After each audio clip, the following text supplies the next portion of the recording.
UP में गांधी परिवार में घमासान है तो महाराष्ट्र के बारामती में पवार परिवार इस बार आमने सामने है। शरद पवार को पहली बार उनके गढ़ में चुनौती मिल रही है और चुनौती देने वाले कोई और नहीं बल्कि उनके अपने भतीजे अजीत पवार है।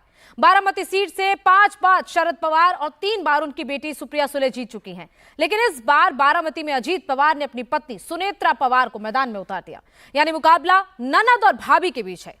बारामती में 7 मई को वोटिंग होनी है। सुप्रिया सुले को पहली बार कड़ी टक्कर मिल रही है। ऐसे में इस बार वो अपनी जीत के चांस को लेकर क्या सोचती हैं?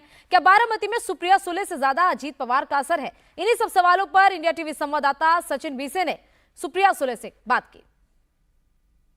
महाराष्ट्र की 48 लोकसभा सीट में से एक सीट है बारामती की और उस पर सभी की निगाहें टिकी हुई हैं। हमारे साथ इस वक्त सुप्रिया सुले हैं जो विद्यमान सांसद हैं, लेकिन इस बार का चुनाव उनके लिए हर बार के चुनाव से बेहद अलग है। वो किस तरह से है जानने की उनसे कोशिश करेंगे। चुनाव प्रचार वो भी करके लौट रही हैं। इस वक्त हम हिंजवड़ी में थे जहां वो लोगों के साथ बातचीत कर रही थी, उनसे बातचीत करते हैं। इंडिया टीवी में आपका खूब खूब स्वागत है। Thank you. हम देख रहे हैं, हम हिंजवड़ी के इलाके में आप यहाँ पहुंची हैं और लोगों का एक जो प्रतिसाद, जो रिस्पॉन्स है हमें दिख रहा है। चुनाव को देख के, इस माहौल को देख के क्या लगता है?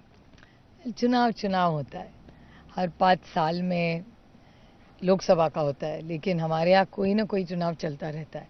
ये होता है, फिर जिला परिषद, फिर बैंक, कुछ ना कुछ चलता रहता है। और हर ख्याल से जो पॉलिटिकल हम सब होते हैं, वहाँ इलेक्शन सबसे बड़ी चीज़ होती है हम सब के लिए। इलेक्शन बड़ी चीज़ होती है। अब इस वक्त बात हमेशा चलती कि पवार वर्सेस पवार, ऐसे में कितना कठिन है, इमोशनल तौर पे कितना कठिन? वेल, इमोशंस तो टाइम हील्स एवरीथिंग। और ये हुए 6 महीने, 8-9 महीने होंगे अभी। सो क्लियरली घाव तो रहेंगे, लेकिन life has to go on because जिम्मेदारी अब बदल गई है। और जिम्मेदारी जब पड़ती है तो जो विश्वास आप देख रहे थे पूरे, जब मैं घूमती हूँ, जिस विश्वास से, प्यार से लोग हमारे साथ खड़े हैं, तो उनके लिए तो लड़ना पड़ेगा। जब उन्हें आप सुनेत्रा पवार को जब आप घूमते हुए देखती हैं, प्रचार कर रही हैं, आप नोटिस कर रही होंगी, उनके मुद्दे नोटिस कर रही होंगी, तो क्या लगता है? नहीं, मैं नहीं फॉलो करती। मैं मेरे काम में इतने फंसी आपके प्रतिद्वंदी हैं तो क्या, लेकिन दूसरे के घर में नहीं झांकती। और मुझे इस देश के कोर इश्यूज क्या है वो पता है। मेरी लड़ाई उनसे बिल्कुल है ही नहीं। मेरी लड़ाई ये जो गलत नीतियाँ केंद्र सरकार की है उसके खिलाफ है। मैं इंडिविजुअल किसी के साथ कभी भी नहीं लड़ती।